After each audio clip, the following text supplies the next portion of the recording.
ವಿಶ್ವದ ಮಹಾಶಕ್ತಿಯಾದಂತಹ ಅಮೆರಿಕದ ಮೇಲೆ ಇರಾನ್ನ ಕ್ಷಿಪಣಿಗಳು ಮಳೆ ಸುರಿಸ್ತಾ ಇವೆ. ಈಗ ಈ ಕ್ಷಿಪಣಿಗಳ ಹಿಂದಿನ ನಿಜವಾದ ಮೆದುಳು ಬೀಜಿಂಗ್ ನಲ್ಲಿದೆ. ಈಗ ವಿಶ್ವದ ಶ್ರೇಷ್ಠ ಡೀಲ್ ಮೇಕರ್ ಅಂತ ತಮ್ಮನ್ನ ತಾವು ಪರಿಗಣಿಸಿಕೊಳ್ಳುವಂತಹ ಡೊನಾಲ್ಡ್ ಟ್ರಂಪ್ ಅಧ್ಯಕ್ಷ ಒಬಾಮಾ ಅವರ ಅಧಿಕಾರಾವಧಿಯಲ್ಲಿ ಚೀನಾ ಮತ್ತು ಇರಾನ್ ನಡುವೆಯಾದ ರಹಸ್ಯ ಒಪ್ಪಂದದಲ್ಲಿ ಹೊರಬಾರಲಾಗದಂತೆ ಸಿಲುಕಿಕೊಂಡಿದ್ದಾರೆ.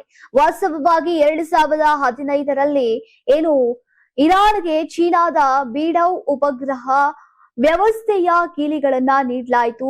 ನೀವು ಸಣ್ಣ ಆಗ್ಬೇಕಲ್ವಾ? ಅದು ಒಂದು ಉತ್ತಮ ಆಹಾರದಿಂದ ಸಣ್ಣ ಆಗ್ಬೇಕಲ್ವಾ? ಪ್ರತಿದಿನ ನಮ್ಮ ಜೀನಿ ಸ್ಲಿಮ್ ನ ಯೂಸ್ ಮಾಡಿ ಯಾವುದೇ ಸೈಡ್ ಎಫೆಕ್ಟ್ ಇಲ್ದಂಗೆ ನೀವು ಸಣ್ಣ ಆಗ್ತೀರಾ.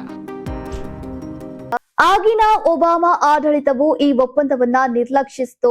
ಪರಿಣಾಮವಾಗಿ ಯುದ್ಧದ 1 ತಿಂಗಳೊಳಗೆ ಪೆಂಟಗನ್ ಜನರಲ್ಗಳು ಕಂಗಾಲಾಗಿದ್ದಾರೆ.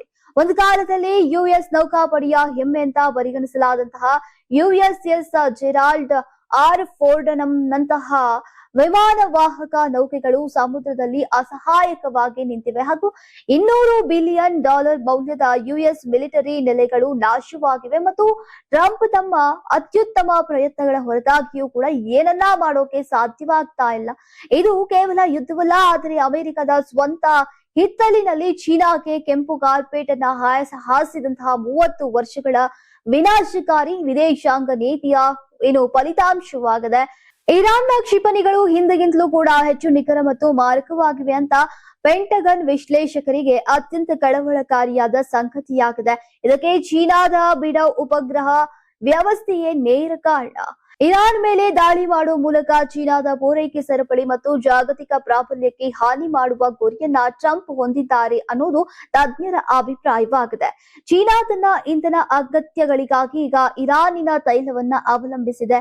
ಇರಾನ್ ಅನ್ನ ನಾಶ ಮಾಡುವ ಮೂಲಕ ಟ್ರಂಪ್ ಚೀನಾವನ್ನ ತನ್ನ ಮೊಣಕಾಲುಗಳಿಗೆ ತರೋಕೆ ಬಯಸ್ತಾರೆ. ಯುರೋಪ್ಗೆ ಒಂದು ಸಂದೇಶವನ್ನ ಕಳುಹಿಸೋಕೆ ಅವರು ಬಯಸ್ತಾರೆ. ಅವರು ಅನಿಲ ಮತ್ತು ತೈಲವನ್ನ ಬಯಸಿದ್ರೆ ಗಲ್ಫ್ ದೇಶಗಳ ಬದಲಿಗೆ ಅಮೆರಿಕದ ಬೆಲೆಯಲ್ಲಿ ಅಮೆರಿಕಾದಲ್ಲೇ ಖರೀದಿಸಬೇಕು.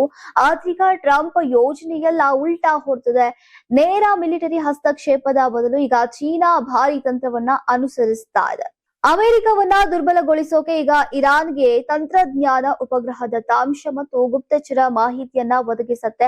ಒಟ್ನಲ್ಲಿ ಚೀನಾದ ಚಕ್ರವ್ಯೂಹದಲ್ಲಿ ಅಮೆರಿಕ ಸಿಲುಕಿಕೊಂಡಿದ್ದು ಹೊರಗೆ ಬರಲಾರ್ದೀಗ ವೇಳೆ ಒದ್ದಾಡುವಂತಾಗಿದೆ.